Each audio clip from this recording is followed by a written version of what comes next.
Serious পড়াশোনায় যাওয়ার আগে চলুন আমরা একটু ভিডিওর থিওরি নিয়ে আলোচনা করি এবং এটার ইতিহাস সম্পর্কে জেনে নিই। এখন আমরা যে ভিডিওগুলো দেখে থাকি সেটা কিন্তু ডিজিটালি ডেলিভার করা হয়, ডিজিটালি রেকর্ড করা হয়, রাইট? আমরা মেমোরি কার্ডে সেভ করি, ডিজিটাল ক্যামেরা ব্যবহার করে রেকর্ড করি। কিন্তু আগের দিনে এই জিনিসটা কিন্তু এরকম ছিল না। আপনারা চিন্তা করেছেন সেটা কীরকম ছিল? তখন ফিল্ম ক্যামেরা ব্যবহার করে কিন্তু ভিডিওগুলোকে রেকর্ড করা হতো এবং সেটাকে সঞ্চয় করা হতো বা স্টোর করা হতো টেপের মাধ্যমে। সেই টেপটা কিন্তু আপনি চাইলে একটা সফটওয়্যার ব্যবহার করে এডিট করতে পারবেন না, রাইট? তাহলে কীভাবে এডিট করা হতো?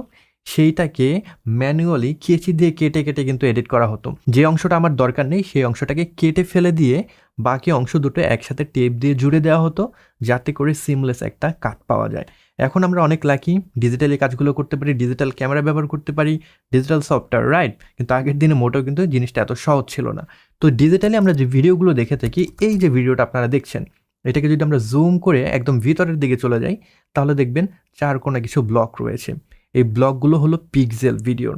এই ব্লকগুলোই কিন্তু আমাদের মূল যে ভিডিও সেটাকে তৈরি করে। আপনারা দেখবেন এই ব্লকগুলো এক একটা এক এক ধরনের কালার, কারণ এই সকল ব্লক একসাথে যখন মিলিত হয়ে আমাদেরকে সম্পূর্ণ একটা ফ্রেম দেবে তখনই কিন্তু আমরা মূল যে ভিডিও সেটাকে দেখতে পারবো। আবার আপনারা লক্ষ্য করবেন, আপনারা যখন ভিডিও দেখছেন কিছু কিছু ভিডিও একটু ঘোলাটে ধরনের, একটু পিক্সেলেটেড, আবার কিছু কিছু ভিডিও রয়েছে অনেক শার্প। এই জিনিসটা কেন হয়ে থাকে?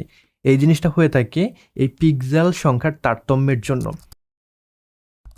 যত বেশি পিক্সেল থাকবে আমাদের ভিডিওতে, সেই ভিডিওটা তত বেশি শার্প হবে, সেই ভিডিওটার রেজলিউশন তত বেশি হবে। এই পিক্সেলগুলো মিলেই কিন্তু আমাদের যে ভিডিওর রেজলিউশন সেটাকে তৈরি করে। রেজলিউশন হলো আমাদের যে ভিডিও ফ্রেম রয়েছে এই ফ্রেমের লম্বালম্বিভাবে কতটা পিক্সেল আছে এবং আড়াআড়িভাবে কতটা পিক্সেল আছে। আমরা নর্মালি যে ভিডিওগুলো দেখে থাকি সেগুলো বেশিরভাগই HD রেজলিউশন হয়ে থাকে। HD রেজলিউশনে আমাদের লম্বালম্বিভাবে পিক্সেল সংখ্যা থাকে 1080টা এবং আড়াআড়িভাবে পিক্সেল সংখ্যা থাকে 1920টা। তাহলে এই 1920 এবং 1080 এই দুটাকে যদি গুণ করি টোটাল পিক্সেল সংখ্যা পাবো, যেটা হলো 20,73,600টা। অ্যাগেন 4K রেজলিউশনের কথা যদি চিন্তা করি সেক্ষেত্রে কিন্তু আরও অনেক বেশি পিক্সেল থাকে। সেক্ষেত্রে লম্বালম্বি পিক্সেল থাকে 2160 এবং আড়াআড়িভাবে পিক্সেল সংখ্যা থাকে 3840। এই দুটাকে যদি আমরা গুণ করি তাহলে কিন্তু টোটাল পিক্সেল সংখ্যা পেয়ে যাবো 4K, যেটা হলো 82,94,400টা। তো বুঝতেই পারছেন কতগুলো পিক্সেল মিলে 4K একটা ভিডিও ধারণ করে। এবার আপনি চলে যান ফেসবুকে স্ক্রল করেন, যে ভিডিওগুলো দেখছেন দেখবেন বেশিরভাগ ভিডিও কিন্তু স্কোয়ার শেপের হয়ে থাকে। চলে যান ইউটিউবে, সেই ভিডিওগুলো দেখেন, সেখানে দেখবেন বেশিরভাগ ভিডিওগুলো থাকে রেক্ট্যাঙ্গেল শেপে, হরাইজন্টাল ভিডিও। এগেইন আপনারা চলে যান টিকটকে কিংবা ইউটিউব শর্টসে, সেখানে দেখবেন যে ভিডিওগুলো রয়েছে সেগুলো একটু লম্বাটে ধরনের কিংবা ভার্টিক্যাল ধরনের, রাইট? এইটা কেন হয়? এইটা হয় অ্যাসপেক্ট রেশিওর কারণে। ওই যে আমরা জানলাম রেজলিউশনের বিষয়টা, সেখানে HD রেজলিউশনে আমাদের আড়াআড়িভাবে পিক্সেল সংখ্যা ছিল 1920 এবং লম্বালম্বিভাবে পিক্সেল সংখ্যা ছিল 1080টা। এই জিনিসটাকে যদি আমরা আনুপাতিকভাবে প্রকাশ করি সেক্ষেত্রে কিন্তু আনুপাতিক সংখ্যাটা হবে 16:9, রাইট? আমরা যদি বলি 1:1 অ্যাসপেক্ট রেশিওর ভিডিও, সেক্ষেত্রে কিন্তু রেজলিউশনটা কীরকম হবে বুঝতেই পারছেন। সেক্ষেত্রে যদি আমাদের লম্বালম্বিভাবে 1080টা পিক্সেল থাকে, হরাইজন্টালভাবেও কিন্তু 1080টা পিক্সেল থাকবে। তো এইভাবে কিন্তু আমরা রেজলিউশনটাকে বিভিন্ন আনুপাতিক হারে প্রকাশ করতে পারি। 1:1, 4:3, 4:5 কিংবা 16:9 কিংবা 9:16 কিংবা ডিফারেন্ট ধরনের কিন্তু আরও রেজলিউশন হতে পারে। আমরা যদি এক্সট্রা ওয়াইড রেজলিউশনের কথা চিন্তা করি সেটার অ্যাসপেক্ট রেশিও হবে 2:1। সেক্ষেত্রে আমাদের হরাইজন্টালভাবে যতটা পিক্সেল থাকবে তার অর্ধেক পিক্সেল থাকবে আমাদের ভার্টিক্যালভাবে, সেটাকে আমরা বলছি ওয়াইড রেজলিউশন। তো এভাবে যখন আমরা ভিডিওকে তৈরি করব বা এডিট করব, আমাদের ডিফারেন্ট প্ল্যাটফর্মের কথা চিন্তা করে অ্যাসপেক্ট রেশিওটা সেট করতে হবে। HD ভিডিওর কথা যদি চিন্তা করি সেক্ষেত্রে 16:9 অ্যাসপেক্ট রেশিওতে সেটার রেজলিউশন হবে 1920x1080p। আবার যদি আমরা চিন্তা করি এটাকে 2:1 অ্যাসপেক্ট রেশিও ব্যবহার করে ভিডিওটা তৈরি করব, সেক্ষেত্রে এটার রেজলিউশন হবে 2160x1080p। সো বুঝতেই পারছেন সেম রেজলিউশনের ভিডিও ডিফারেন্ট অ্যাসপেক্ট রেশিওতে কিন্তু ডিফারেন্ট হতে পারে। এতক্ষণ আমরা জানলাম স্ট্যাটিক একটা ফ্রেম সম্পর্কে, কিন্তু ভিডিওতে স্ট্যাটিক কোনো জিনিস না, এটা কিন্তু একটা চলমান জিনিস, রাইট? তো ভিডিওটা চলমান কিভাবে হয়?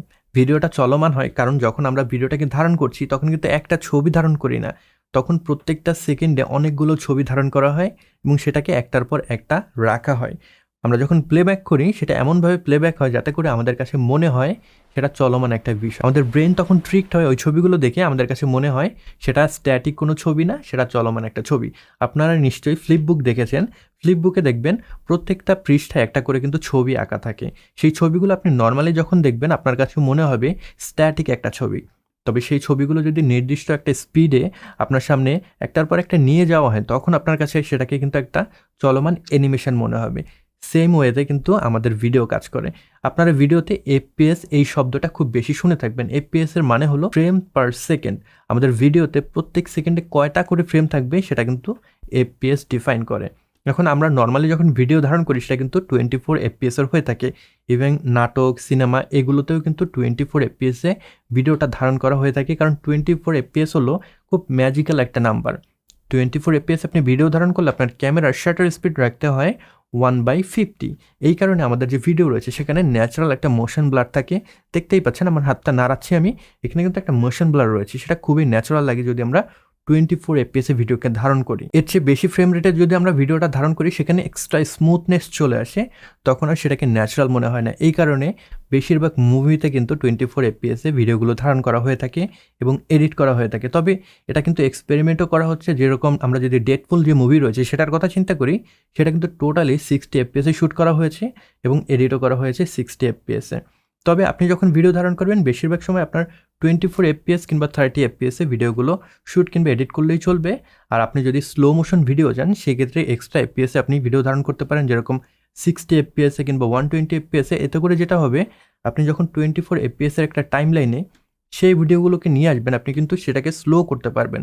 সিনেমেটিক স্লো মোশন ভিডিও যদি করতে চান, 120 এফপিএসে ভিডিও শ্যুট করে সেটাকে আপনি এডিট করলেন, স্লো করে দিলেন, সেখানে কিন্তু আপনি খুবই ফ্লুইড একটা buttery smooth slow motion video পেয়ে যাবেন।